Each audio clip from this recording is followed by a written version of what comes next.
Hello दोस्तों, स्वागत है आप सभी का।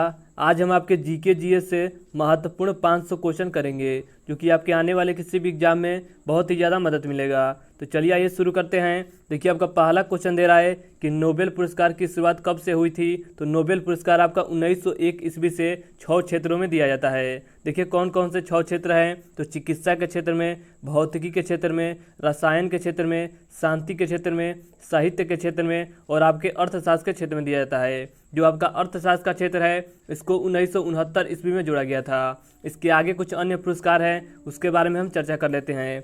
देखिए अगर आपसे पूछा जाए कि मान बुकर पुरस्कार कब से दिया जाता है तो 1969 ईस्वी से साहित्य के क्षेत्र में। कलिंग पुरस्कार 1952 ईस्वी से विज्ञान के क्षेत्र में। ऑस्कर पुरस्कार 1929 ईस्वी से फिल्म के क्षेत्र में। मैग्सेसे पुरस्कार सरकारी जन सेवा के क्षेत्र में 1958 ईस्वी से। ग्रैमी पुरस्कार 1959 ईस्वी से संगीत के क्षेत्र में। इसके आगे देखिए, इसके आगे अगर आपसे पूछा जाए कि भारत रत्न कब से दिया जाता है तो 1954 ईस्वी से। ज्ञानपीठ पुरस्कार आपका 1965 ईस्वी से साहित्यकार को दिया जाता है। अर्जुन पुरस्कार 1961 ईस्वी से खिलाड़ियों को दिया जाता है। दादा साहब फाल्के पुरस्कार 1969 ईस्वी से सिनेमा के क्षेत्र में। पुलित्जर पुरस्कार 1917 ईस्वी से पत्रकारिता को दिया जाता है। तो इसे आप अच्छे से याद रखिएगा। इसके आगे देखिए, इसके आगे आपका अगला क्वेश्चन दे रहा है, 2 नंबर क्वेश्चन है कि करो या मरो का नारा किसने दिया था। तो महात्मा गांधी जी के द्वारा दिया गया था। देखिए कुछ अन्य नारे हैं, उसके बारे में हम चर्चा कर लेते हैं। अगर आपसे पूछा जाए कि भारत छोड़ो का नारा किसने दिया था तो महात्मा गांधी जी के द्वारा दिया गया था। इसके आगे देखिए, इसके आगे आपका दे रहा है कि इनकलाब जिंदाबाद का नारा किसने दिया था तो भगत सिंह के द्वारा दिया गया था। वेदों की ओर लौटो का नारा किसने दिया था तो दयानंद सरस्वती के द्वारा दिया गया था। स्वराज हमारा जन्मसिद्ध अधिकार है बाल गंगाधर तिलक के द्वारा दिया गया था। पूर्ण स्वराज का नारा पंडित जवाहरलाल नेहरू के द्वारा दिया गया था। साइमन कमीशन वापस जाओ लाला लाजपत राय जी के द्वारा नारा दिया गया था। आराम हराम है का नारा पंडित जवाहरलाल नेहरू के द्वारा दिया गया था। जय जवान जय किसान जय विज्ञान का नारा आपके अटल बिहारी वाजपेयी के द्वारा दिया गया था। जय हिंद का नारा आपके सुभाष चंद्र बोस जी के द्वारा दिया गया था। इसके आगे देखिए, इसके आगे आपका दे रहा है कि सारे जहां से अच्छा हिंदुस्तान हमारा का नारा किसने दिया था तो मोहम्मद इकबाल के द्वारा दिया गया था। सरफरोशी की तमन्ना अब हमारे दिल में है, यह नारा आपका राम प्रसाद बिस्मिल्लाह के द्वारा दिया गया था। तो ये सभी नारे आप अच्छे से याद रखिएगा। इसके आगे देखिए, इसके आगे आपका अगला क्वेश्चन दे रहा है कि भारत और चीन की सीमा रेखा को किस नाम से जाना जाता है तो इसे मैकमोहन रेखा के नाम से जानते हैं। देखिए कुछ अन्य सीमा रेखा है, उसके बारे में चर्चा कर लेते हैं। अगर आपसे पूछा जाए कि रेड क्लिफ रेखा किस किस देश के बीच है तो भारत और पाकिस्तान के बीच है। डुरंड रेखा आपके पाकिस्तान एवं अफगानिस्तान के बीच है। हिंडनबर्ग रेखा आपके जर्मनी एवं पोलैंड के बीच है। इसके आगे देखिए, इसके आगे आपका दे रहा है कि 38वीं समांतर रेखा तो यह आपका उत्तरी कोरिया एवं दक्षिण कोरिया के बीच है। 49वीं समांतर रेखा आपका अमेरिका और कनाडा के बीच है। मैगी नाट रेखा आपके जर्मनी एवं फ्रांस के बीच है। मेन रहीम रेखा आपके रूस और फिनलैंड के बीच है। तो ये सभी आप अच्छे से पॉइंट याद रखिएगा। इसके आगे देखिए, इसके आगे आपका अगला क्वेश्चन दे रहा है कि हर्यक वंश के संस्थापक कौन है तो हर्यक वंश के संस्थापक आपके बिंबिसार हैं। इसके आगे कुछ वंश दिया गया है और उसके संस्थापक दिया गया है। अगर आपसे बात की जाए कि मौर्य वंश के संस्थापक कौन थे तो चंद्रगुप्त मौर्य थे। शुंग वंश के संस्थापक आपके पुष्यमित्र शुंग थे। सातवाहन वंश के संस्थापक आपके सिमुक थे। गुप्त वंश के श्रीगुप्त थे। चोल वंश के आपके विजयालय थे। राष्ट्रकूट के आपके दंती दुर्ग थे। इसके आगे देखिए, इसके आगे आपका दे रहा है कि तुगलक वंश के कौन थे तो गयासुद्दीन तुगलक थे। लोधी वंश के आपके बहलोल लोधी थे। होयसल वंश के आपके विष्णुवर्धन थे। वहमनी वंश के आपके हसन गंगू थे। और चौहान वंश के कौन थे तो आपके वासुदेव थे। तो इन सभी वंश के संस्थापक को आप अच्छे से याद रखिएगा। इसके आगे देखिए, इसके आगे आपका अगला क्वेश्चन दे रहा है कि प्रथम बौद्ध समिति कहाँ पर हुई थी तो प्रथम बौद्ध समिति आपका राजगृह में हुई थी। और कब हुई थी तो 483 ईसा पूर्व में हुआ था। और किसके शासनकाल में हुआ था तो अजात शत्रु के शासनकाल में हुआ था। देखिए आपका बौद्ध समिति की बात करें तो टोटल आपका 4 बौद्ध समिति हुई थी। इसके आगे और देख लेते हैं कि 3 और बौद्ध समिति कहाँ कहाँ हुई थी। देखिए अगर द्वितीय बौद्ध समिति की बात करें तो 383 ईसा पूर्व में हुआ था, वैशाली में हुआ था और काला शोक के समय हुआ था।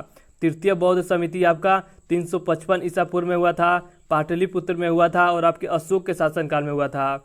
चतुर्थ बौद्ध समिति आपके प्रथम शताब्दी ईसा पूर्व में हुआ था, कुंडलवन कश्मीर में हुआ था और कनिष्क के शासनकाल में हुआ था। इसके आगे देखिए, इसके आगे आपका अगला क्वेश्चन दे रहा है कि मूंगफली के उत्पादन में अग्रणी राज्य कौन सा है, तो गुजरात है। कुछ आपके उत्पादन दिया गया है, उसके बारे में चर्चा कर लेते हैं। अगर आपसे पूछा जाए कि कपास के मामले में कौन सा राज्य है, तो गुजरात राज्य है। दलहन, सोयाबीन और चना में आपका मध्य प्रदेश प्रथम स्थान पर है। चावल, जूट, पटसन में आपका पश्चिम बंगाल है। काफ़ी और सूरजमुखी में आपका कर्नाटक राज्य है। इसके आगे देखिए, चाय के मामला में आपका असम राज्य है। काजू के मामला में आपका प्रथम स्थान पर केरल है। तंबाकू, हल्दी और मक्का के मामले में आपका आंध्र प्रदेश है। सेब और आपका केसर के मामले में आपका जम्मू कश्मीर है। रबर, इलायची, मसाला के मामले में आपका केरल राज्य है। बाजरा और सरसों के मामला में आपका राजस्थान राज्य है। तो ये सभी आप उत्पादन अच्छे से याद रखिएगा। इसके आगे देखिए, इसके आगे आपका दे रहा है कि गेहूं और गन्ना और आलू के मामले में कौन सा राज्य है, तो उत्तर प्रदेश है। संतरा के मामले में आपका महाराष्ट्र है। लौंग के मामले में आपका तमिलनाडु राज्य है। और अंगूर के मामले में कौन सा है, तो आपका महाराष्ट्र का नासिक है। तो ये सभी पॉइंट आप अच्छे से याद रखिएगा। देखिए, इसके आगे आपको अगला क्वेश्चन दे रहा है कि कोयला के उत्पादन में अग्रणी राज्य कौन सा है, तो झारखंड राज्य है। अगर आपसे बात की जाए कि सीसा और जिप्सम के मामले में आपका राजस्थान राज्य है। तांबा, हीरा और चूना पत्थर के मामले में आपका मध्य प्रदेश है। टीन के मामले में आपका छत्तीसगढ़ है। सोना और लौह अयस्क के मामले में आपका कर्नाटक है। चांदी, जस्ता में आपका राजस्थान है। लिग्नाइट कोयला में आपका तमिलनाडु राज्य है। इसके आगे देखिए, इसके आगे आपका दे रहा है कि यूरेनियम और निकिल में कौन सा राज्य है, तो झारखंड राज्य है। पेट्रोलियम में आपका महाराष्ट्र है। अबरक में आपका आंध्र प्रदेश है। संगमरमर और ग्रेफाइट के मामले में आपका राजस्थान राज्य है। और थोरियम के मामले में कौन सा राज्य है, तो केरल राज्य है। तो ये सभी पॉइंट आप अच्छे से याद रखिएगा।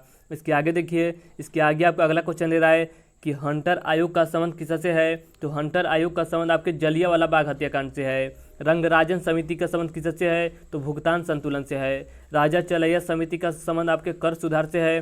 ठक्कर आयोग का संबंध आपके इंदिरा गांधी हत्याकांड से है। बलवंत राय मेहता का संबंध आपके पंचायती राज व्यवस्था से है। सरकारिया आयोग का संबंध किससे है, तो केंद्र और राज्य के संबंध से है। तो ये सभी पॉइंट आप अच्छे से याद रखिएगा। इसके आगे देखिए, इसके आगे आपका अगला क्वेश्चन दे रहा है कि प्रथम पंचवर्षीय योजना में किसकी प्राथमिकता दी गई थी, तो इसका सही उत्तर आपका हो जाएगा कृषि की प्राथमिकता दी गई थी। द्वितीय में अगर बात की जाए तो औद्योगिकरण का प्राथमिकता दिया गया था। तृतीय में आत्मनिर्भर अर्थव्यवस्था। पंचवीं में आपका गरीबी उन्मूलन। छठवीं में आपका रोजगार। और 12वीं में आपका समावेशी विकास। और 9वीं में क्या दिया गया था, तो न्यायपूर्ण वितरण का प्राथमिकता दिया गया था। तो ये सभी पॉइंट आप अच्छे से याद रखिएगा, यहाँ से आपका क्वेश्चन बन जाता है। इसके आगे देखिए, इसके आगे आपका अगला क्वेश्चन दे रहा है कि सिख धर्म की स्थापना किसके द्वारा किया गया था, तो गुरु नानक जी के द्वारा किया गया था। अगर इसके आगे बात की जाए कि गुरुमुखी लिपि की शुरुआत किसके द्वारा किया गया था, तो गुरु अंगद के द्वारा। अमृतसर नगर की स्थापना किसके द्वारा किया गया था, तो गुरु रामदास जी के द्वारा। इसके आगे देखिए, इसके आगे आपका दे रहा है कि आदि ग्रंथ का संकलन किसके द्वारा किया गया था, तो गुरु अर्जुन देव के द्वारा। और गुरु अर्जुन देव आपके गुरुओं में 5वें गुरु थे। इनको किसके द्वारा फांसी दी गई थी, तो जहांगीर के द्वारा दिया गया था। और गुरुओं में आपके 9वें गुरु जो थे वो आपके तेग बहादुर थे। और इनको किसके द्वारा फांसी दी गई थी, तो औरंगजेब के द्वारा। इसके आगे आपका देखिए दे रहा है कि स्वर्ण मंदिर का निर्माण किसके द्वारा कराया गया था, तो गुरु अर्जुन देव के द्वारा। खालसा पंथ की स्थापना आपके गुरु गोविंद सिंह के द्वारा कराया गया था। तो ये सभी पॉइंट आप अच्छे से याद रखिएगा। इसके आगे देखिए, इसके आगे आपका अगला क्वेश्चन दे रहा है कि टीबी से बचाव के लिए किस टीके का उपयोग किया जाता है, तो बीसीजी के टीके का उपयोग किया जाता है। तपेदिक के लिए आपका बीसीजी के टीके का उपयोग किया जाता है। डिप्थीरिया, टिटनेस और काली खांसी के लिए आपका डीपीटी का उपयोग किया जाता है। पोलियो के लिए आपका पोलियो टीके का उपयोग किया जाता है। टाइफाइड के लिए आपका टीएबी का प्रयोग किया जाता है। अगर बात की जाए छोटी माता के लिए तो रूबेला वैक्सीन का उपयोग किया जाता है। तो ये सभी पॉइंट आप अच्छे से याद रखिएगा। इसके आगे देखिए, इसके आगे आपका अगला क्वेश्चन दे रहा है कि अस्थाई बंदोबस्त किस गवर्नर जनरल के द्वारा शुरू किया गया था, तो लॉर्ड कॉर्नवालिस के द्वारा शुरू किया गया था। सहायक संधि किसके द्वारा शुरू किया गया था, तो लॉर्ड बेलजली के द्वारा। इसके आगे देखिए, इसके आगे आपका दे रहा है कि राज हड़प नीति किसके द्वारा शुरू किया गया था, तो लॉर्ड डलहौजी द्वारा शुरू किया गया था। तो इसे आप अच्छे से याद रखिएगा। अस्थायी स्वशासन आपके लॉर्ड रिपन द्वारा। बंगाल विभाजन लॉर्ड कर्जन के द्वारा किया गया था। सती प्रथा पर रोक किसके द्वारा लगाया गया था, तो विलियम बेंटिंक के द्वारा लगाया गया था। और कब लगाया गया था, तो 1829 ईस्वी में लगाया गया था। और इनके साथ कौन थे, तो इनके साथ आपके राजा राम मोहन राय शामिल थे। तो ये भी आप याद रखिएगा। कांग्रेस की स्थापना किसके समय किया गया था, तो लॉर्ड डफरिन के समय किया गया था। कब किया गया था, तो 1885 में किया गया था। अगला आपका देखिए दे रहा है कि बंगाल में द्वैध शासन का अंत किसके द्वारा किया गया था, तो वारेन हेस्टिंग के द्वारा किया गया था। इसके आगे देखिए, इसके आगे आपका अगला क्वेश्चन दे रहा है कि विश्व पर्यटन दिवस कब मनाया जाता है। तो विश्व पर्यटन दिवस आपका 27 सितंबर को मनाया जाता है। राष्ट्रीय युवा दिवस 12 जनवरी को, शहीद दिवस 30 जनवरी, विश्व कैंसर दिवस 4 फरवरी, प्रवासी भारतीय दिवस 9 जनवरी, राष्ट्रीय विज्ञान दिवस 28 फरवरी, अंतर्राष्ट्रीय महिला दिवस आपका 8 मार्च को मनाया जाता है। इसके आगे देखिए, इसके आगे आपका दे रहा है कि पृथ्वी दिवस 22 अप्रैल, मजदूर दिवस 1 मई, विश्व पर्यावरण दिवस 5 जून, विश्व जनसंख्या दिवस 11 जुलाई। इसके आगे देखिए, इसके आगे आपका दे रहा है कि विश्व साक्षरता दिवस 8 सितंबर, विश्व स्वास्थ्य दिवस 7 अप्रैल, विश्व एड्स दिवस 1 दिसंबर, मानव अधिकार दिवस 10 दिसंबर, विश्व मधुमेह दिवस 14 नवंबर, विश्व पर्यावरण संरक्षण दिवस 25 नवंबर, राष्ट्रीय खेल दिवस 29 अगस्त, डाक दिवस 9 अक्टूबर। इसके आगे देखिए, इसके आगे आपका दे रहा है कि वायु सेना दिवस कब मनाया जाता है। तो 8 अक्टूबर, नौ सेना दिवस आपके 4 दिसंबर, थल सेना दिवस 15 जनवरी, राष्ट्रीय पक्षी दिवस 12 नवंबर। तो ये सभी पॉइंट आप अच्छे से याद रखिएगा। इसके आगे देखिए, इसके आगे आपका अगला क्वेश्चन दे रहा है कि लखनऊ किस नदी के तट पर स्थित है। तो लखनऊ आपका गोमती नदी के तट पर स्थित है। आगरा दिल्ली की अगर बात की जाए तो यमुना नदी के तट पर स्थित है। कानपुर और हरिद्वार आपके गंगा नदी के तट पर स्थित है। इसके आगे देखिए, इसके आगे आपका दे रहा है कि सूरत किस नदी के तट पर स्थित है। तो ताप्ती नदी। अयोध्या आपका सरयू नदी के तट पर स्थित है। हैदराबाद मूसी नदी। उज्जैन आपका क्षिप्रा नदी। नासिक आपका गोदावरी नदी। पेरिस आपका सीन नदी। जमशेदपुर आपका स्वर्ण रेखा नदी। और कोलकाता आपके हुगली नदी के तट पर स्थित है। तो इसे आप अच्छे से याद रखिएगा। देखिए, इसके आगे आपका अगला क्वेश्चन दे रहा है कि बिहू किस राज्य का लोक नृत्य है। तो असम राज्य का लोक नृत्य है। अगर आपसे बात की जाए कि सरहुल और कर्मा कहाँ का लोक नृत्य है। तो झारखंड का है। रासलीला, नौटंकी और कजरी आपका उत्तर प्रदेश का है। अगला आपका देखिए दे रहा है कि भांगड़ा और गिद्धा आपके पंजाब और हरियाणा का है। घूमर और कठपुतली आपका राजस्थान का है। गरबा और डांडिया आपका गुजरात का है।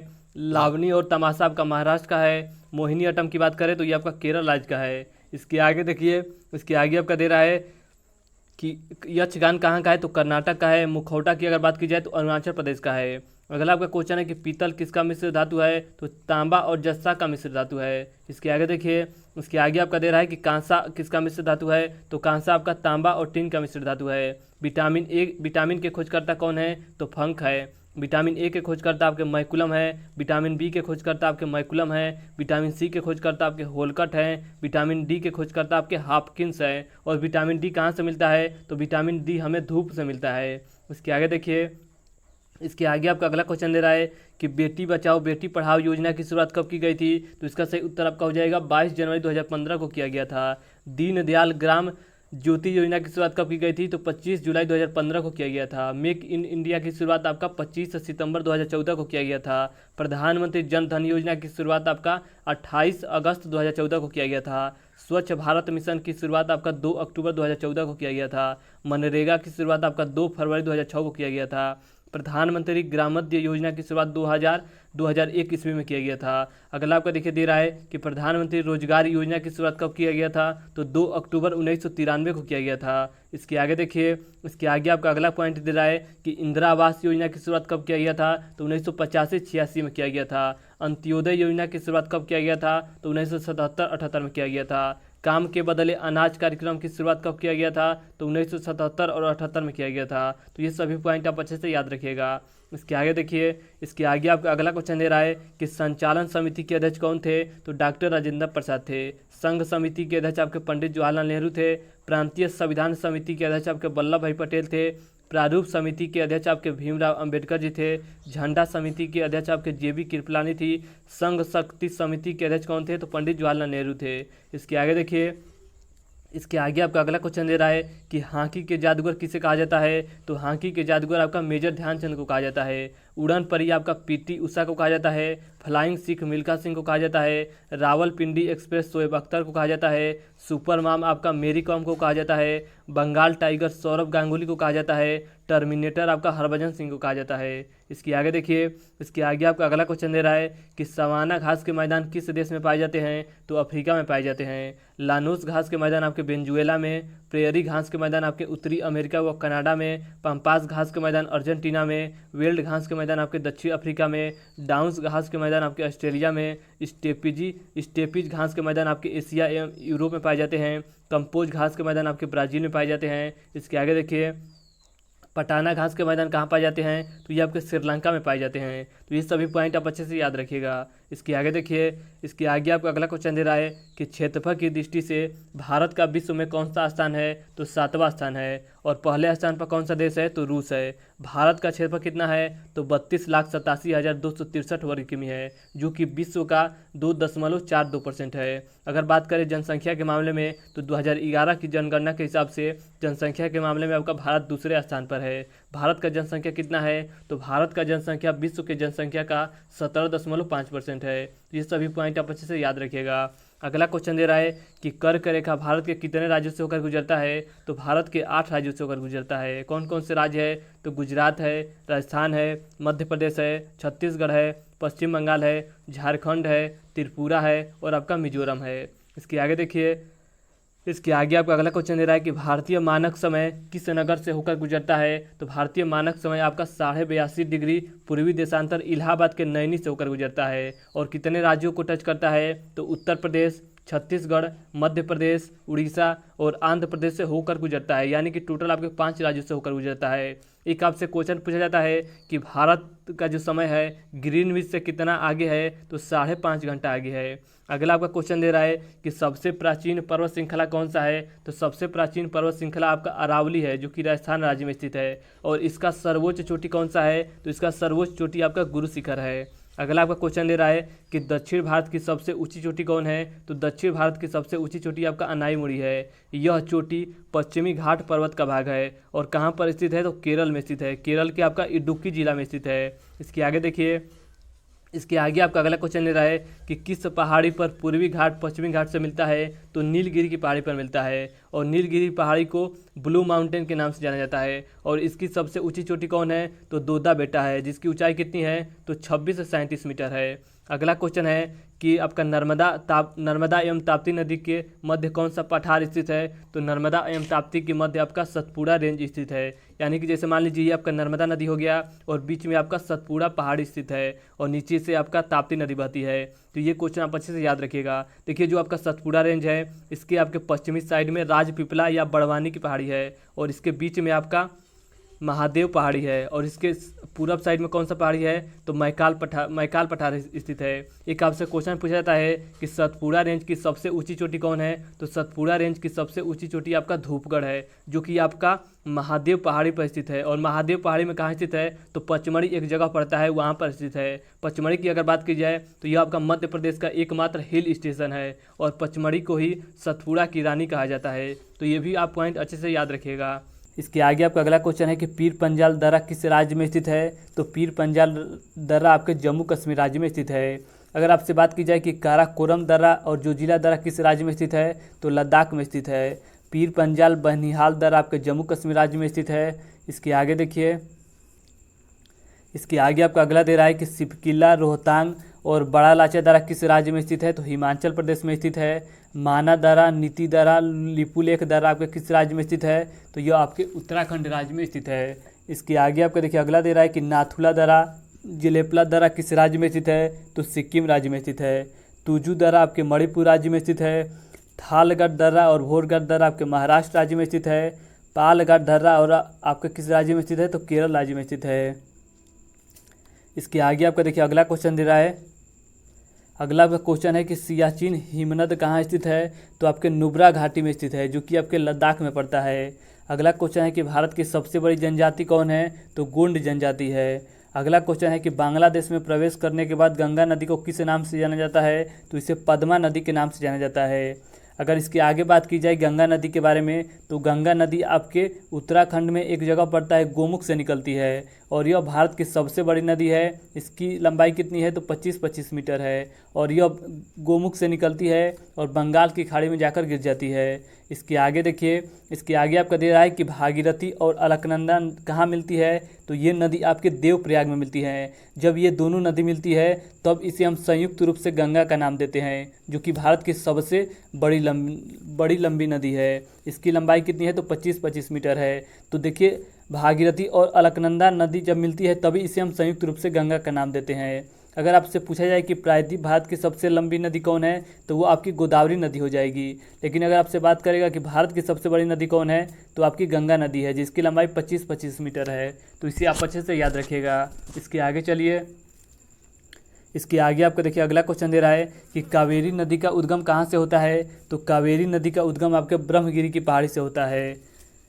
इसके आगे आपका 34 नंबर क्वेश्चन है कि किस नदी पर शिव समुद्रम जलप्रपात स्थित है। तो कावेरी नदी पर स्थित है। और किस राज्य में है, तो कर्नाटक राज्य में है। इसके आगे कुछ जलप्रपात दिया है, उसके बारे में हम चर्चा कर लेते हैं। अगर आपसे पूछा जाए कि सबसे बड़ा जलप्रपात कौन है, तो वो आपका जोग या गरसोप्पा जलप्रपात है, जो कि शरावती नदी पर है और कर्नाटक राज्य में स्थित है। हुंडरू जलप्रपात आपकी स्वर्ण रेखा नदी पर है, जो कि रांची में है। कपिल धारा जलप्रपात आपकी नर्मदा नदी पर है, अनूपपुर जिला में स्थित है। अनूपपुर की बात करें तो अनूपपुर में ही आपका एक जगह पड़ता है अमरकंटक। यहाँ से 3 नदी का उद्गम होता है, एक आपकी नर्मदा नदी, एक आपकी सोन नदी और एक आपका जोहिला नदी का उद्गम होता है। तो ये तीनों फैक्ट आप अच्छे से याद रखिएगा। अगर इसके आगे बात करें धुआंधार जलप्रपात की, तो ये आपकी नर्मदा नदी पर है और जबलपुर जिला में स्थित है। चित्रकूट जलप्रपात की बात करें तो इंद्रावती नदी पर है और कहाँ पर है, तो बस्तर छत्तीसगढ़ में है। इसके आगे देखिए, इसके आगे आपका दे रहा है चुलिया जलप्रपात। तो चुलिया जलप्रपात आपके चंबल नदी पर स्थित है और राजस्थान राज्य में स्थित है। दुग्ध धारा जलप्रपात आपकी नर्मदा नदी पर है और किस राज्य में स्थित है, तो मध्य प्रदेश राज्य में स्थित है। इसके आगे देखिए, इसके आगे आपका अगला क्वेश्चन दे रहा है कि भारत की सबसे बड़ी मीठे पानी की झील कौन है। तो बुलर झील है, जो कि आपके जम्मू कश्मीर राज्य में स्थित है। इसके आगे कुछ अन्य झील दे रहा है, जैसे अगर आपसे पूछा जाए कि वेबनाथ झील किस राज्य में स्थित है, तो केरल राज्य में स्थित है। चिल्का झील की बात करें तो उड़ीसा राज्य में है और यह आपकी खारे पानी की झील है। डल झील आपका श्रीनगर में स्थित है। पुलिकट झील की बात करें तो तमिलनाडु राज्य और आंध्र प्रदेश राज्य में स्थित है। लोकटक झील की बात करें तो यह आपका मणिपुर में स्थित है। इसके आगे देखिए, इसके आगे आपका दे रहा है कि सांभर और पुष्कर झील किस राज्य में स्थित है। तो राजस्थान राज्य में स्थित है। फुलहर झील किस राज्य में स्थित है, तो आपके उत्तर प्रदेश राज्य में स्थित है। अगला आपका क्वेश्चन दे रहा है कि भारत के किस राज्य में मानसून का आगमन सबसे पहले होता है। तो केरल राज्य में होता है। और मानसून का आगमन कब होता है, तो लगभग आपके जून माह में होता है। इसके आगे आपका अगला पॉइंट दे रहा है कि भारत में अधिकांश वर्षा कैसे होती है। तो दक्षिण पश्चिमी मानसून से होती है। ये क्वेश्चन बहुत ही महत्वपूर्ण है, तो इसे आप अच्छे से याद रखिएगा। अगला आपका क्वेश्चन दे रहा है कि भारत के उत्तरी मैदान में शीत ऋतु में वर्षा होती है, तो पश्चिमी विक्षोभ के द्वारा होती है। इसके आगे चलिए, और इसके आगे आपका देखिए अगला क्वेश्चन दे रहा है कि तमिलनाडु में शरदकालीन वर्षा अधिकांशतः किस कारण से होती है। तो उत्तर पूर्वी मानसून से होती है। रेगुर मिट्टी किसका नाम है, तो रेगुर मिट्टी आपकी काली मिट्टी को कहा जाता है और यह आपके महाराष्ट्र और गुजरात वाले साइड में मिलता है। और रेगुर मिट्टी में आपका सबसे ज़्यादा आपका जो उत्पादन किया जाता है, कपास का उत्पादन किया जाता है। और कपास के मामले में आपका गुजरात प्रथम राज्य पर है। गुजरात की बात करें तो गुजरात आपके मूंगफली के मामले में भी प्रथम स्थान पर है। अगला क्वेश्चन है कि भारत में सबसे अधिक उपजाऊ कौन सी मिट्टी है। तो सबसे ज़्यादा आपकी उपजाऊ मिट्टी जलोढ़ मिट्टी है। यह सबसे ज़्यादा आपके क्षेत्र में पाया जाता है। कितने क्षेत्र में पाया जाता है, तो लगभग 33% क्षेत्र में पाया जाता है। और इसका निर्माण कैसे होता है, तो नदी के छोड़े गए गाद के द्वारा इसका निर्माण होता है। और जलोढ़ मिट्टी को ही हम कछारी मिट्टी के नाम से जानते हैं, तो इसे आप अच्छे से याद रखिएगा। इसके आगे चलिए, इसके आगे आपका देखिए अगला पॉइंट दे रहा है। अगला आपका क्वेश्चन है कि कत्था बनाने हेतु किस लकड़ी का प्रयोग किया जाता है। तो खैर का प्रयोग किया जाता है। अगला आपका क्वेश्चन है कि सरदार सरोवर बांध किस नदी पर बनाया गया है। तो नर्मदा नदी पर बनाया गया है। और इससे कितने राज्यों को लाभ मिलता है, तो देखिए कितने राज्यों को लाभ मिलता है। तो गुजरात को मिलता है, महाराष्ट्र को मिलता है, मध्य प्रदेश को मिलता है और आपके राजस्थान को मिलता है। सबसे ज़्यादा अगर पानी की बात करें तो सबसे ज़्यादा पानी आपका 65% मध्य प्रदेश को मिलता है। और सबसे ज़्यादा बिजली की बात करें तो यह आपका 57% बिजली मध्य प्रदेश को मिलता है। और नर्मदा नदी कहाँ से निकलती है, तो ये आपकी अमरकंटक से निकलती है। और कहाँ जाकर गिर जाती है, तो यह आपके अरब सागर में जाकर गिर जाती है। तो ये भी आप पॉइंट अच्छे से याद रखिएगा। इसके आगे चलिए, इसके आगे आपका देखिए अगला क्वेश्चन दे रहा है कि सरदार सरोवर परियोजना के विरोध में कौन थे। तो मेघा पाटकर थे।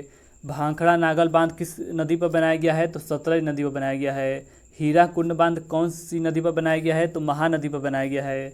इसके आगे देखिए, इसके आगे आपका अगला दे रहा है क्वेश्चन कि विश्व में हरित क्रांति के जनक कौन है। तो नॉर्मन ई बोरलांग है। अगर बात करें कि भारत में हरित क्रांति के जनक कौन है, तो MS स्वामीनाथन है। हरित क्रांति का संबंध किससे है, तो खाद्य उत्पादन से है। सुनहरी क्रांति का संबंध किससे है?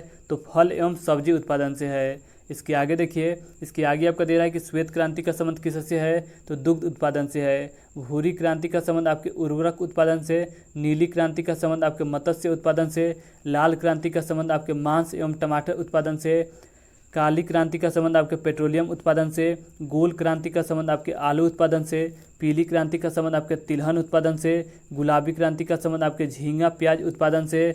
इसके आगे देखिए, इसके आगे आपका दे रहा है कि अगला आपका क्वेश्चन है 47 नंबर आपका क्वेश्चन है कि इंडिका पुस्तक के लेखक कौन है? तो इंडिका पुस्तक के लेखक आपके मेगास्थनीज है। इसके आगे कुछ अन्य पुस्तक दे रहा है, उसके बारे में हम चर्चा कर लेते हैं। जैसे देखिए, अगर आपसे पूछा जाए कि मेघदूत, कुमार संभवम, अभिज्ञान शकुंतलम के लेखक कौन है? तो आपके कालिदास है।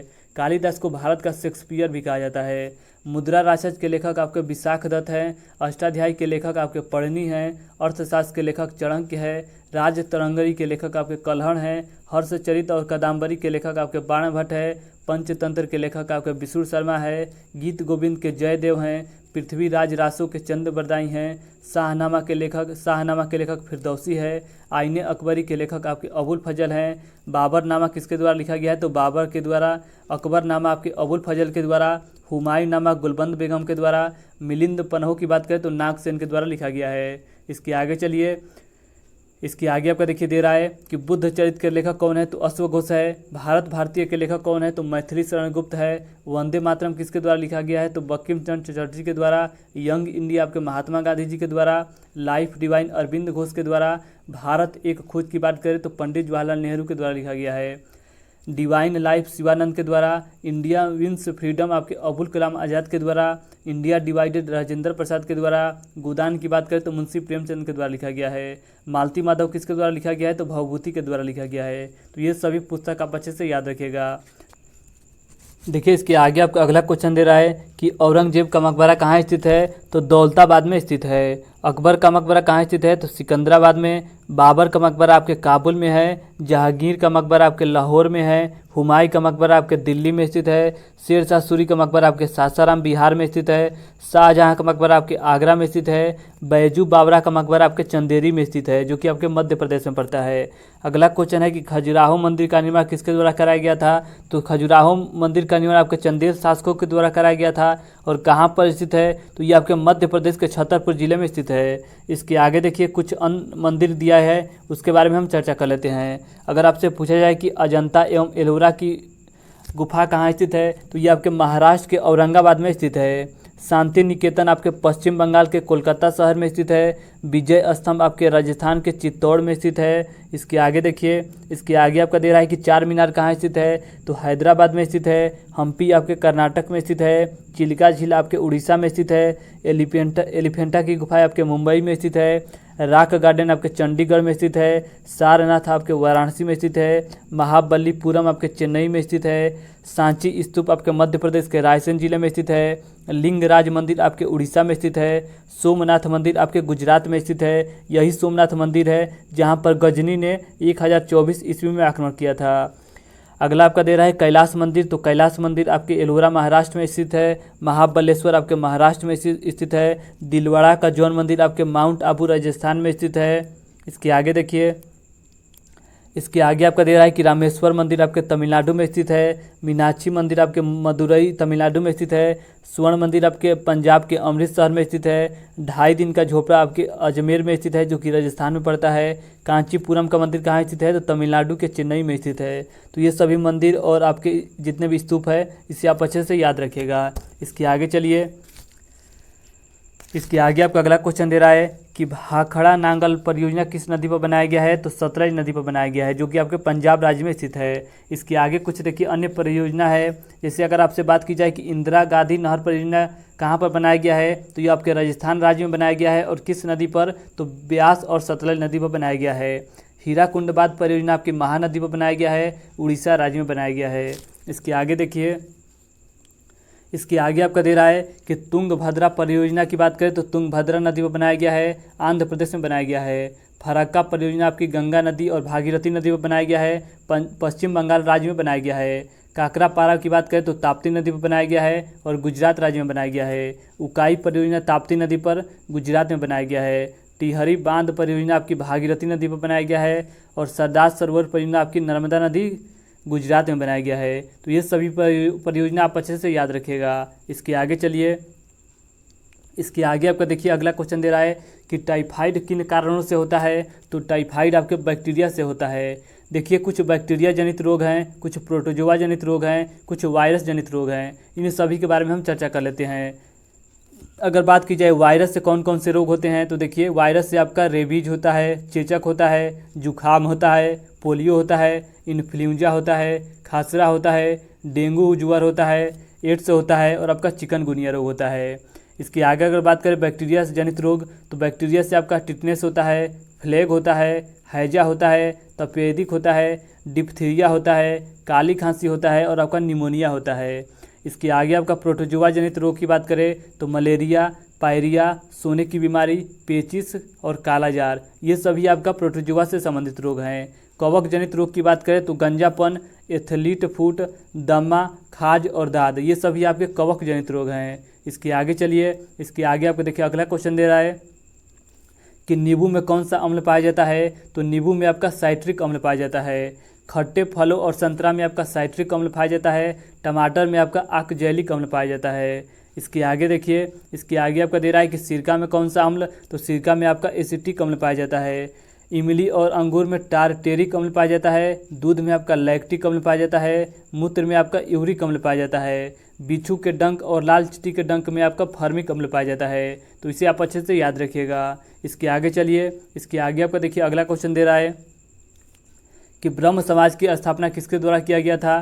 तो ब्रह्म समाज की स्थापना आपके राजा राम मोहन राय के द्वारा 1828 ईस्वी में किया गया था। आत्मीय सभा की स्थापना राजा राम मोहन राय द्वारा 1815 में किया गया था। तत्वबोधनी सभा की स्थापना देवेंद्र नाथ ठाकुर के द्वारा 1839 ईस्वी में। प्रार्थना समाज की स्थापना आपके आत्माराम पांडुरंग के द्वारा 1867 में। आर्य समाज की स्थापना आपके स्वामी दयानंद सरस्वती के द्वारा 1875 में। रामकृष्ण मिशन की स्थापना स्वामी विवेकानंद के द्वारा 1897 में। तत्वशोधक समाज की स्थापना आपके ज्योतिबा फुले के द्वारा 1873 में। फॉरवर्ड ब्लॉक की स्थापना सुभाष चंद्र बोस के द्वारा 1939 ईस्वी में। इसके आगे देखिए, इसके आगे आपका अगला दे रहा है कि स्वराज पार्टी की स्थापना मोतीलाल नेहरू के द्वारा 1923 में। होम रूल लीग की स्थापना एनी बेसेंट एवं तिलक के द्वारा 1916 में। हिंदू महासभा की स्थापना मदन मोहन मालवीय के द्वारा 1915 में। गदर पार्टी की स्थापना लाला हरदयाल द्वारा 1913 में। मुस्लिम लीग की स्थापना आपके आगा खां एवं सलीमुल्लाह के द्वारा 1906 ईस्वी में। इसके आगे देखिए, इसके आगे आपका दे रहा है कि आज़ाद हिंद फौज की स्थापना रास बिहारी बोस के द्वारा 1942 ईस्वी में। खिलाफत आंदोलन की स्थापना अली बंधु के द्वारा 1919 ईस्वी में। इसके आगे आपका अगला क्वेश्चन है कि पेरियार वन्य जीव अभ्यारण्य किस राज्य में स्थित है। तो केरल राज्य में स्थित है। इसके आगे कुछ अन्य अभ्यारण्य दिया गया है, उसके बारे में हम चर्चा कर लेते हैं। जिम कार्बेट राष्ट्रीय उद्यान आपके उत्तराखंड में स्थित है। कान्हा किचली राष्ट्रीय उद्यान आपके मध्य प्रदेश में स्थित है। मानस वन्य जीव अभ्यारण्य असम राज्य में स्थित है। रणथंभौर राष्ट्रीय उद्यान आपके राजस्थान राज्य में स्थित है। दुधवा राष्ट्रीय उद्यान आपके उत्तर प्रदेश राज्य में स्थित है। इसके आगे देखिए, इसके आगे आपका अगला दे रहा है कि कांजीरंगा राष्ट्रीय उद्यान किस राज्य में स्थित है। तो असम राज्य में स्थित है और यह आपके एक सिंह गेंडे के लिए प्रसिद्ध है। केवला देव घाना राष्ट्रीय पक्षी विहार कहाँ स्थित है। तो राजस्थान राज्य में स्थित है। गिर राष्ट्रीय उद्यान गुजरात राज्य में स्थित है। बांदीपुर राष्ट्रीय उद्यान कर्नाटक राज्य में स्थित है। नल सरोवर पक्षी अभ्यारण्य गुजरात में स्थित है। दांची ग्राम अभ्यारण्य जम्मू कश्मीर में स्थित है। राजाजी राष्ट्रीय उद्यान आपके उत्तराखंड में स्थित है। नागरहोल राष्ट्रीय उद्यान कर्नाटक राज्य में स्थित है। सुंदरवन राष्ट्रीय उद्यान आपके पश्चिम बंगाल राज्य में स्थित है। तो इन सभी राष्ट्रीय उद्यान को आप अच्छे से याद रखिएगा। देखिए अगला क्वेश्चन दे रहा है कि नर्मदा नदी का उद्गम कहाँ से होता है। तो नर्मदा नदी का उद्गम आपके अमरकंटक पहाड़ से होता है। अमरकंटक से 3 नदी का उद्गम होता है। एक आपकी नर्मदा नदी, एक आपकी सोन नदी और एक आपकी जोहिला नदी का उद्गम होता है। इसके आगे कुछ अन्य नदियाँ है, उसके बारे में हम चर्चा कर लेते हैं। अगर बात करें सिंधु नदी की, तो यह आपकी मानसरोवर झील से निकलती है और अरब सागर में जाकर गिर जाती है। ताप्ती की बात करें तो मुल्ताई से निकलती है और खंबात की खाड़ी में जाकर गिर जाती है। सोन नदी आपकी अमरकंटक से निकलती है और गंगा नदी में जाकर मिल जाती है। ब्रह्मपुत्र की बात करें तो मानसरोवर झील से निकलती है और बंगाल की खाड़ी में जाकर गिर जाती है। गोदावरी आपके नासिक के निकट से निकलती है और बंगाल की खाड़ी में जाकर गिर जाती है। कावेरी नदी आपकी ब्रह्मगिरी की पहाड़ी से निकलती है और यह भी आपकी बंगाल की खाड़ी में जाकर गिर जाती है। गंगा नदी की बात करें तो यह आपके उत्तराखंड में गंगोत्री से निकलती है और यह आपके बंगाल की खाड़ी में जाकर गिर जाती है।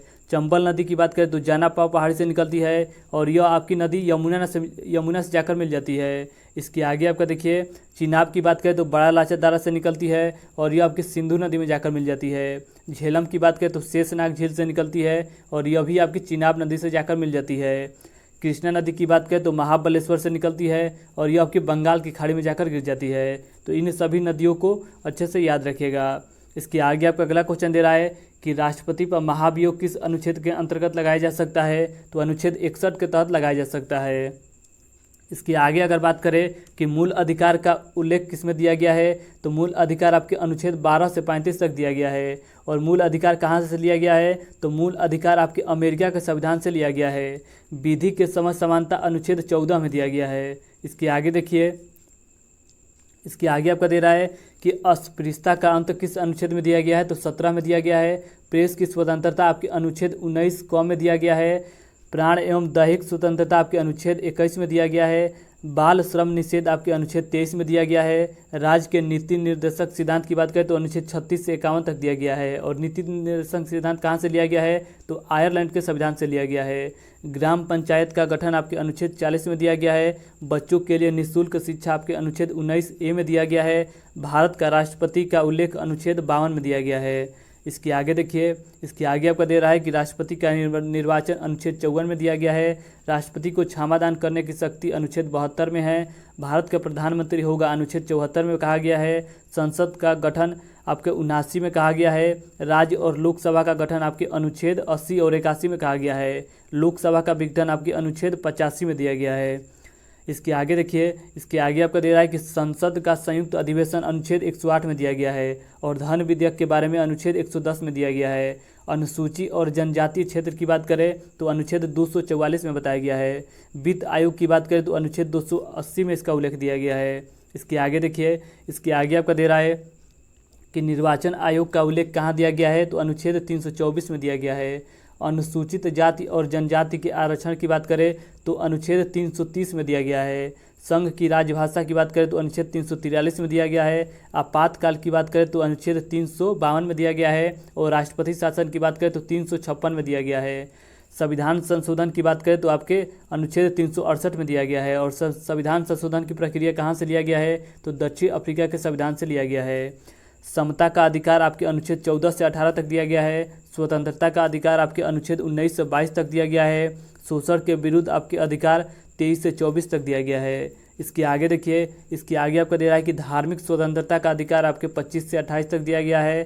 संस्कृत और शिक्षा का अधिकार आपके 29 से 30 तक दिया गया है। संवैधानिक उपचार का अधिकार आपके अनुच्छेद 32 से 35 तक दिया गया है। देखिए, एक आपसे क्वेश्चन पूछा जाता है कि संविधान की आत्मा किसे कहा जाता है, तो संविधान की आत्मा आपके प्रस्तावना को कहा जाता है। लेकिन अगर आपसे यह क्वेश्चन पूछा जाए कि भीमराव अंबेडकर के हिसाब से संविधान की आत्मा किसे कहा जाता है, तो अनुच्छेद 32 को कहा जाता है। तो दोनों क्वेश्चन को आप अच्छे से याद रखिएगा।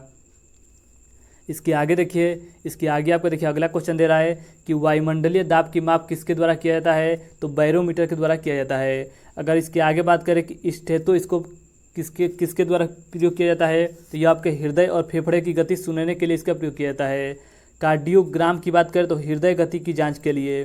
मैनोमीटर की बात करें तो पौधों की जड़ों के दाब के माप के लिए इसका प्रयोग किया जाता है। रेन गेज की बात करें तो वर्षा की माप के लिए इसका प्रयोग किया जाता है। इसके आगे देखिए, इसके आगे आपका रिएक्टर स्केल दे रहा है। रिएक्टर स्केल की बात करें तो भूकंप की तीव्रता के माप के लिए इसका प्रयोग किया जाता है। लैक्टोमीटर की बात करें तो दूध की शुद्धता के माप के लिए। सिस्मोग्राफ आपके भूकंप के माप के लिए। आर्डोमीटर की बात करें तो ये आपके पहियों द्वारा तय की गई दूरी को मापने के लिए। टेकोमीटर की बात करें तो विमान की गति को मापने के लिए इसका प्रयोग किया जाता है।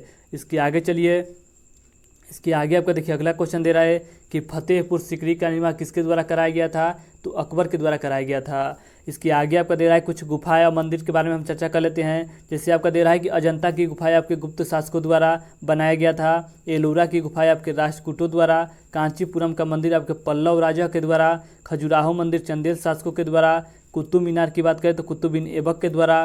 2.5 दिन का झोपड़ा आपके कुतुब बिन ऐबक के द्वारा। इसके आगे देखिए, इसके आगे आपका दे रहा है कि कोणार्क मंदिर किसके द्वारा बनाया गया था, तो नरसिंह देव प्रथम के द्वारा। हौज खास की बात करें तो जलालुद्दीन खिलजी के द्वारा। विजय स्तंभ की बात करें तो महाराणा कुंभा के द्वारा। आगरा फोर्ट की बात करें तो अकबर के द्वारा बनाया गया था। इसके आगे देखिए, इसके आगे आपका दे रहा है चार मीनार का निर्माण किसके द्वारा, तो कुल्लू कुतुब शाही के द्वारा। ताजमहल शाहजहां के द्वारा। जामा मस्जिद शाहजहां के द्वारा। मोती मस्जिद शाहजहां के द्वारा। लाल किला आपके शाहजहां के द्वारा। और फोर्ट विलियम कॉलेज की स्थापना आपके लॉर्ड वेल्लेस्ली के द्वारा बनाया गया था। और लॉर्ड वेल्लेस्ली को बंगाल का शेर भी कहा जाता है, तो ये भी आप याद रखिएगा। इसके आगे आपका देखिए अगला क्वेश्चन दे रहा है कि महात्मा गांधी की समाधि का क्या नाम है, तो राजघाट नाम है। जवाहरलाल नेहरू की समाधि का क्या नाम है, तो शांतिवन नाम है। लाल बहादुर शास्त्री की बात करें तो विजय घाट नाम है। इंदिरा गांधी की समाधि स्थल का शक्ति स्थल नाम है। राजीव गांधी का वीर भूमि नाम है। चौधरी चरण सिंह की बात करें तो किसान घाट नाम है। डॉक्टर राजेंद्र प्रसाद की बात करें तो महाप्रयाण घाट नाम है। मोरारजी देसाई की बात करें तो अभय घाट नाम है। जगजीवन राम की बात करें तो समता स्थल नाम है। गुलजारी लाल नंदा की बात करें तो नारायण घाट नाम है। ज्ञानी जैल सिंह की बात करें तो एकता स्थल इनकी समाधि स्थल का नाम है। इसके आगे देखिए, इसके आगे आपका दे रहा है भीमराव अंबेडकर जिनकी समाधि स्थल का चैत्रा भूमि नाम है। कि आर नारायण की बात करें तो उदय भूमि नाम है। शंकर दयाल शर्मा की बात करें तो इनकी समाधि स्थल का नाम है कर्मभूमि। तो सभी स्थल को आप अच्छे से याद रखिएगा। इसके आगे देखिए, इसके आगे आपका अगला क्वेश्चन दे रहा है कि गोबी का मरुस्थल कहाँ स्थित है, तो मंगोलिया में स्थित है। सहारा मरुस्थल कहाँ स्थित है, तो उत्तरी अफ्रीका में। कालाहारी मरुस्थल कहाँ स्थित है, तो बोत्सवाना में स्थित है। थार मरुस्थल कहाँ स्थित है, तो उत्तरी पश्चिमी भारत एवं पाकिस्तान के तट पर स्थित है। आटाकामा मरुस्थल की बात करें तो उत्तरी चिली में स्थित है, जो कि आपके दक्षिण अमेरिका में पड़ता है। इसके आगे अगर देखें, अगला आपका क्वेश्चन है कि अंतर्राष्ट्रीय मुद्रा कोष यानी कि IMF का मुख्यालय कहाँ स्थित है, तो वाशिंगटन DC में स्थित है। और इसकी स्थापना कब की गई थी, तो 1945 में। विश्व बैंक की स्थापना 1945 ईस्वी में और इसका मुख्यालय आपके वाशिंगटन DC में है। खाद्य एवं कृषि संगठन का मुख्यालय आपके रोम में है और इसकी स्थापना 1945 में किया गया था। विश्व व्यापार संगठन का मुख्यालय आपके जनेवा में स्थित है और इसकी स्थापना 1995 के द्वारा किया गया था। विश्व स्वास्थ्य संगठन यानी कि WHO का मुख्यालय कहाँ स्थित है, तो जनेवा में स्थित है और यह आपका 1948 का बना था। गेट की बात करें तो इसका मुख्यालय जनेवा में स्थित है और यह आपका 1947 ईस्वी में बना है। रेड क्रॉस की बात करें तो इसका मुख्यालय जनेवा में स्थित है, यह आपका 1863 में बना है। सार्क की बात करें तो काठमांडू में इसका मुख्यालय स्थित है और यह आपका 1985 में बना है। इसके आगे देखिए, इसके आगे आपका दे रहा है इंटरपोल। तो इंटरपोल की बात करें तो यह आपका 1923 का बना है और इसका मुख्यालय आपके पेरिस में स्थित है। इसके आगे चलिए, इसके आगे आपका देखिए अगला क्वेश्चन दे रहा है कि केंद्रीय चावल अनुसंधान संस्था कहाँ स्थित है, तो कटक में स्थित है। इसके आगे कुछ अन्य अनुसंधान संस्था दिया गया है, उसके बारे में हम चर्चा कर लेते हैं। केंद्रीय गन्ना अनुसंधान संस्था आपके कोयम्बटूर में स्थित है। केंद्रीय आलू अनुसंधान आपके शिमला में स्थित है। केंद्रीय दलहन अनुसंधान कानपुर में स्थित है। भारतीय चीनी तकनीक संस्था कानपुर में स्थित है। वन अनुसंधान संस्था देहरादून में स्थित है। केंद्रीय तंबाकू अनुसंधान संस्था आपके राजमुंदरी में स्थित है। केंद्रीय चमड़ा अनुसंधान संस्था आपके चेन्नई में स्थित है। इसके आगे देखिए, इसके आगे आपका दे रहा है कि भारतीय लाख अनुसंधान संस्था आपके रांची में स्थित है। प्लाज्मा अनुसंधान संस्था आपके गांधीनगर में स्थित है। राष्ट्रीय समुद्र विज्ञान संस्था आपके पणजी में स्थित है। केंद्रीय औषधि अनुसंधान संस्था आपके लखनऊ में स्थित है। भारतीय मौसम विज्ञान संस्था आपके नई दिल्ली में स्थित है। भारतीय मौसम वेधशाला आपके पुणे में स्थित है। अखिल भारतीय आयुर्विज्ञान संस्था आपके नई दिल्ली में स्थित है। भारतीय पुरातत्व संरक्षण विभाग आपके कोलकाता में स्थित है। इसके आगे देखिए, इसके आगे आपका दे रहा है कि केंद्रीय भवन निर्माण अनुसंधान संस्था कहाँ स्थित है, तो ये आपका रुड़की में स्थित है। तो इन सभी पॉइंट को आप अच्छे से याद रखिएगा। इसके आगे आपका देखिए अगला क्वेश्चन दे रहा है कि आगा का ट्रॉफी किस खेल से संबंधित है, तो ये आपके हॉकी से संबंधित है। इसके आगे कुछ ट्रॉफी दिया गया है, उसके बारे में अगर चर्चा कर ले तो फीफा कप का संबंध आपके फुटबॉल से है। रोवर्स कप का संबंध आपके फुटबॉल से है। रणजी ट्रॉफी का संबंध क्रिकेट से है। थॉमस कप का संबंध बैडमिंटन से है। डेविस कप का संबंध आपके टेनिस से है। उबेर कप का संबंध आपके बैडमिंटन से है। राइडर कप का संबंध आपके गोल्फ से है। डूरंट कप का संबंध आपके फुटबॉल से है। संतोष ट्रॉफी का संबंध फुटबॉल से है। एशिया कप का संबंध आपके क्रिकेट से है। इसके आगे देखिए, इसके आगे आपका दे रहा है होलकर ट्रॉफी। तो होलकर ट्रॉफी की बात करें तो ये आपके ब्रिज से संबंधित है। इसके आगे आपका अगला क्वेश्चन है कि कबड्डी में कितने खिलाड़ी होते हैं। तो कबड्डी में आपका 7 खिलाड़ी होते हैं। अगर बात करें कि क्रिकेट में कितने खिलाड़ी होते हैं, तो क्रिकेट में आपके 11 होते हैं, हॉकी में आपके 11 होते हैं और फुटबॉल में आपके 11 होते हैं। यानी कि क्रिकेट में 11 होते हैं, खो खो में 9 खिलाड़ी होते हैं, पोलो में 4 खिलाड़ी होते हैं, लाल टेनिस में आपका 1 या 2 होते हैं, बैडमिंटन में आपके 1 या 2 होते हैं, फुटबॉल में 11 होते हैं, वाटर पोलो में आपके 7 खिलाड़ी होते हैं। इसके आगे देखिए, इसके आगे आपका दे रहा है कि वॉलीबॉल में 6 खिलाड़ी होते हैं, बास्केटबॉल में 5 खिलाड़ी होते हैं, टेबल टेनिस में 1 या 2 होते हैं, रग्बी फुटबॉल में सबसे ज़्यादा आपके 15 खिलाड़ी होते हैं, बेसबॉल में 9 खिलाड़ी होते हैं और आपके हॉकी में 11 खिलाड़ी होते हैं। इसके आगे देखिए, इसके आगे आपका आज का लास्ट क्वेश्चन दे रहा है कि हरित क्रांति का संबंध किससे है। तो हरित क्रांति का संबंध आपके खाद्य उत्पादन से है। नीली क्रांति का संबंध आपके मत्स्य उत्पादन से है। पीली क्रांति का संबंध आपके तिलहन उत्पादन से है। रजत क्रांति का संबंध आपके अंडा उत्पादन से है। गोल क्रांति का संबंध आपके आलू उत्पादन से है। श्वेत क्रांति का संबंध आपके दुग्ध उत्पादन से है। भूरी क्रांति का संबंध आपके उर्वरक उत्पादन से है। लाल क्रांति का संबंध आपके मांस उत्पादन से है। गुलाबी क्रांति का संबंध आपके झींगा उत्पादन से है। इसके आगे देखिए, इसके आगे आपका दे रहा है कि सुनहरी क्रांति का संबंध किससे है। तो फल एवं सब्जी उत्पादन से है। तो आज हमने आपके लगभग 500 प्लस क्वेश्चन लगाए, जो कि आपके आने वाले किसी भी एग्जाम में बहुत ही ज़्यादा मदद मिलेगा। तो अगर आपको वीडियो अच्छा लगता है तो वीडियो को लाइक और शेयर करना मत भूलिएगा। तो चलिए आज के लिए इतना ही, धन्यवाद।